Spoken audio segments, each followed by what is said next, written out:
नमस्कार दोस्तों, स्वागत है आप सभी का हमारे YouTube चैनल ज्योतिष फलादेश विज्ञान पर। आज बड़े लंबे अंतराल के पश्चात मैं आप सभी ज्योतिष प्रेमियों के समक्ष, आप सभी वेद प्रेमियों के समक्ष उपस्थित हुआ हूं। आप सभी जानते हैं वर्तमान में श्रावण मास चल रहा है और श्रावण मास में भगवान शंकर की आराधना विशेष तौर पर की जाती है। भगवान शंकर यानी सम कल्याणम करोति इति शंकरः। जो भी भगवान शंकर के पूजक होते हैं तो निश्चित किया भगवान शंकर उनकी समस्त मनोकामनाओं को पूर्ण करते हैं, अपने भक्तों का कल्याण करते हैं। इसमें किसी भी प्रकार का कोई संदेह नहीं समझना चाहिए। भगवान शंकर का एक नाम आप सभी लोगों ने अवश्य रूप से सुना होगा, आशुतोष, यानी शीघ्र प्रसन्न होने वाला। पत्रम पुष्पम फलम तोयम। जो भी आपके पास में यथा इच्छित सामग्री है, आप उस यथा इच्छित सामग्री से भगवान शंकर की आराधना कर सकते हैं और भगवान शंकर को अपनी आराधना से शीघ्र ही प्रसन्न कर सकते हैं। इसमें भी किसी प्रकार का कोई संशय नहीं है।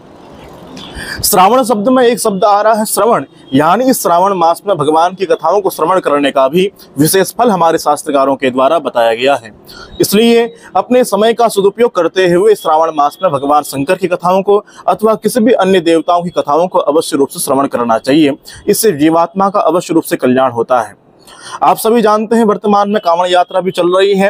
विविध क्षेत्रों में कांवड़िए गंगा द्वार से, गंगा क्षेत्र से गंगा जल को लेकर के अपने अपने स्थानों में भगवान शंकर का अभिषेक करने के लिए प्रस्थान कर रहे हैं। कहने का तात्पर्य क्या है कि श्रावण मास के इस त्योहार को सभी लोग बड़े ही धूमधाम के साथ, हर्ष एवं उल्लास के साथ में मना रहे हैं।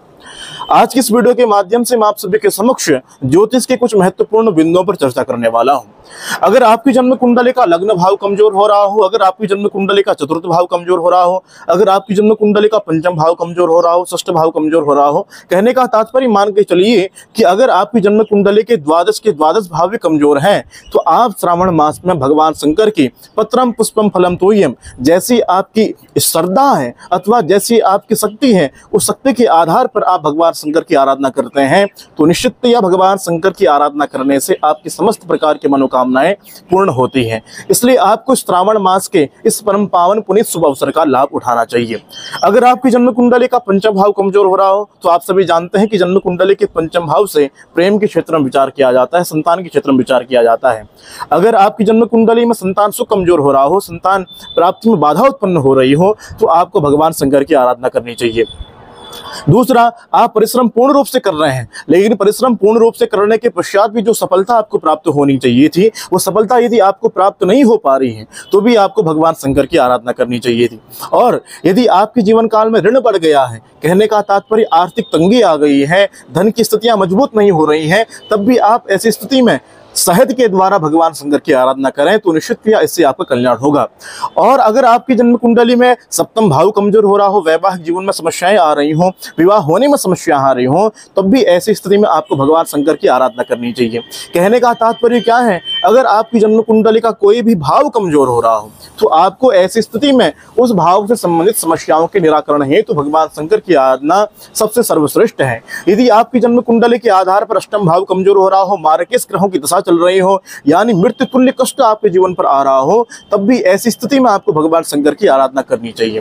कहने का तात्पर्य यह है कि जो श्रावण मास चल रहा है, इस श्रावण मास का आपको सदुपयोग करना ही चाहिए।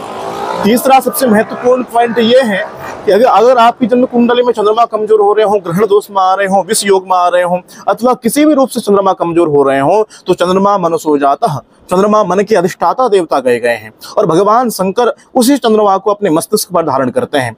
यानी चंद्रमा से जनित समस्याओं के निराकरण हेतु भी भगवान शंकर की आराधना हमारे शास्त्रकारों के द्वारा, हमारे ऋषि प्रवरों के द्वारा सबसे सर्वश्रेष्ठ बताई गई है।